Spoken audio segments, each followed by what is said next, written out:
ছিল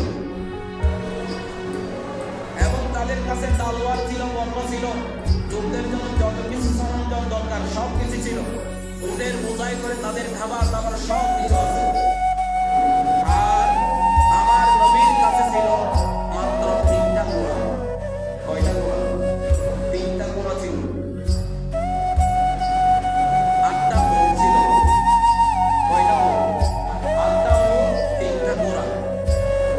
মদিনা থেকে যখন রওনা দিলেন তখন হেঁটে হেঁটে অনেক প্রায় 80 মাইল দূর ছিল।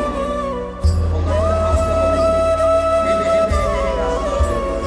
তখন আমার নবী বলে দিলেন, আমার সাহাবীরা 3টা মাত্র ঘোড়া আর 8টা মাত্র উট, আমরা এখন কিভাবে যাব? তবে আমরা প্রমাণ করতে চলে যাব। আমার নবী পাক সাল্লাল্লাহু আলাইহি ওয়াসাল্লাম ওনারা 3 জন একটা উট নিলেন। এরকম 3 জন করে করে পালন করে করে করে সবাই ভাগ করে নিলেন। কেউ 1 মাইল 2 মাইল যায়, চলে যায়, আবার নেমে যায়, আবার আরো ঘুরবে। এরকম আবার করে করে উটের উপর একটা উট একদম নেমে যায়, একটা উট একদম নেমে যায়। এরকম করে করে আস্তে আস্তে তারা কোথায় পৌঁছলো? বদর প্রান্তরে।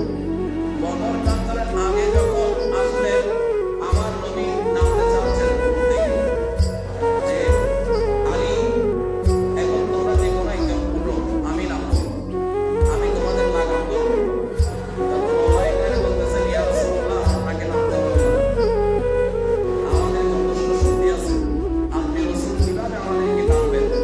আপনি রাসূল উটের পিঠের উপর চড়তে বলবেন, আমরা উটের পিঠের উপর চড়বো, আর আপনি রাহমাতুল লিল আলামিন আমাদেরকে টানবেন?